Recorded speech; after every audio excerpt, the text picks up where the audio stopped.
A few years ago on an episode of Boston Legal, a drama that was broadcasted on ABC, one of the lawyers was asked to defend a client whose wife wanted their marriage annulled because her husband had had sex with a cow.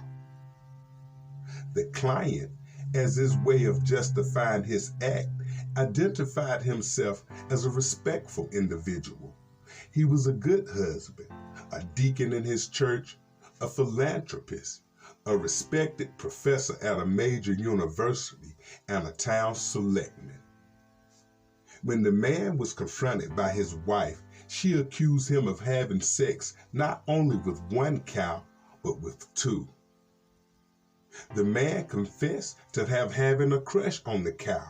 He also confessed to have fallen in love with the cow because the cow was as beautiful as his wife. Human sexual attraction towards animals is a problem that has been present in almost every society. In modern times, the word zoophilia is used to describe individuals with sexual attractions to animals. The popular word used for sexual relationships between animals and humans is beastiality.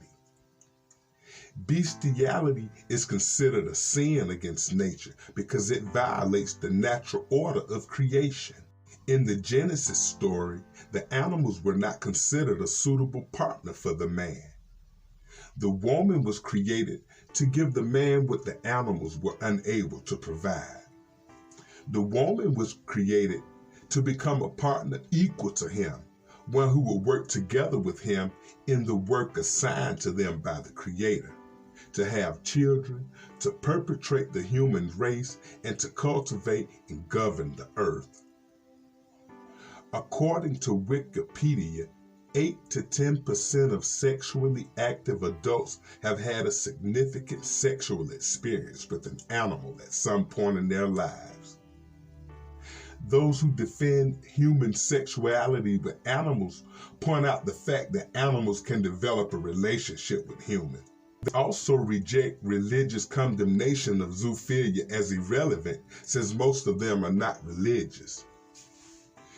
Most modern societies condemn bestiality because it is seen as a crime against nature. Primitive societies were ambivalent about humans having sexual acts with animals. Hittite laws provide an example of this ambivalence. The Hittites were an Indo-European people who lived in Anatolia in the 2nd millennium. In the Hittite law code, number 187, it says, if a man has intercourse with a cow, it is a capital crime, and he shall die. Law 199 says, if anyone has intercourse with a pig or a dog, he shall die. However, Law number 199 also says, if a man has intercourse with a horse or a mule, there is no punishment. On the other hand, the Old Testament is emphatic about the prohibition of intercourse with animals. A man must never defile himself by having sexual intercourse with an animal, and a woman must never present herself to a male animal in order to have intercourse with it. This is a terrible perversion. Leviticus chapter 18, verse 23. There are several reasons why bestiality is considered to be a terrible abomination. The primary reason is that human beings were created in the image of God. Thus, human beings are different from animals. Another reason is that in creation, human beings were given dominion over all the animals of the earth. Thus, bestiality was a deviant form of sexual behavior that was considered a violation of natural order of sexual relations established by the Creator. In Israel, bestiality was a crime punishable by death. If a man has sexual intercourse with an animal, he must be put to death, and the animal must be killed. If a woman approaches a male animal to have intercourse with it, she and the animal both must be put to death. Both must die, for they are guilty of a capital offense. Leviticus chapter 20, verse 15 through 17. Old Testament laws regulating moral behavior should be more understood as demands that God expects of the man and women he created. According to the Bible, human beings are the special creation of a holy God.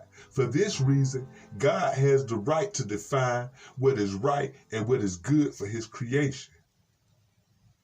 Many people in today's society believe that ethical demands of the Bible are obstacles of the lifestyle they have chosen for themselves. There is a moral chasm between the demands of God and the desires of human beings. The standards for what is right, good, and acceptable is always with God.